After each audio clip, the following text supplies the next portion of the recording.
Hi, and welcome to my presentation on how childhood trauma shapes the brain and contributes to borderline personality disorder. I'll be exploring the biological systems affected by trauma, and how these changes lead to the emotional and psychological symptoms we see in BPD. Before diving into the biology, it's important to understand what borderline personality disorder actually is.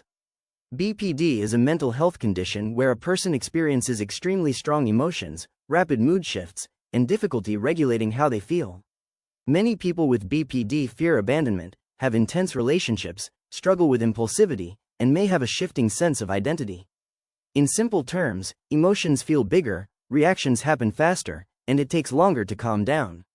These emotional patterns aren't choices, they're connected to how the brain and stress system develop, especially in people who experience trauma early in life.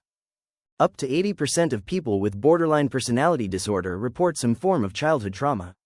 Trauma affects brain development at a sensitive age, which helps explain why BPD symptoms feel so intense and overwhelming. So my project focuses on the biological impact of trauma and how it leads to the psychological patterns we see in BPD. My first question asks, how does childhood trauma alter the amygdala, hippocampus, and prefrontal cortex in BPD? These regions are deeply involved in how we process emotions and control our reactions. The amygdala is the brain's emotional alarm system. Childhood trauma makes the amygdala more reactive, meaning it fires too quickly and too intensely. This leads to strong emotional reactions, fear of abandonment, and rapid mood shifts. If a friend doesn't text back right away, most people might think they're probably busy. But someone with an overactive amygdala might instantly feel rejected or abandoned. This can trigger panic, sadness, or anger very quickly, even if nothing is wrong. The hippocampus helps form memories and understand emotional context. Trauma can shrink or weaken it. This makes it harder to calm down or separate past trauma from present experiences. A small disagreement with a friend might feel just as painful or threatening as a past traumatic event.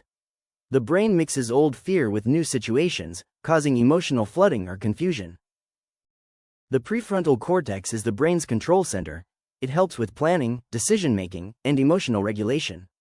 Trauma can slow its development or weaken its connections. If someone with BPD feels hurt or scared, their PFC may struggle to step in and calm the reaction. Instead of pausing, they may act impulsively, sending multiple emotional texts, reacting intensely, or making sudden decisions because the brain's brakes are weaker. My second question asks, what role do cortisol and the HPA axis play in connecting early trauma to emotional instability in BPD? The HPA axis includes the hypothalamus, pituitary gland, and adrenal glands. This system controls the release of cortisol, our main stress hormone. Normally, cortisol rises in stressful moments and falls again when the stress is over. Childhood trauma activates the HPA axis repeatedly. Over time, the system becomes stuck in survival mode. Instead of turning on and off normally, it stays overly active, causing the body to react to everyday stress as if it were danger. After chronic trauma, cortisol levels stop working normally. They may stay too high or drop too low. Either way, the stress system becomes unbalanced. Someone with BPD might have a strong stress reaction, racing heartbeat, anxiety, anger, even during a small trigger like someone raising their voice slightly or accidentally bumping into them.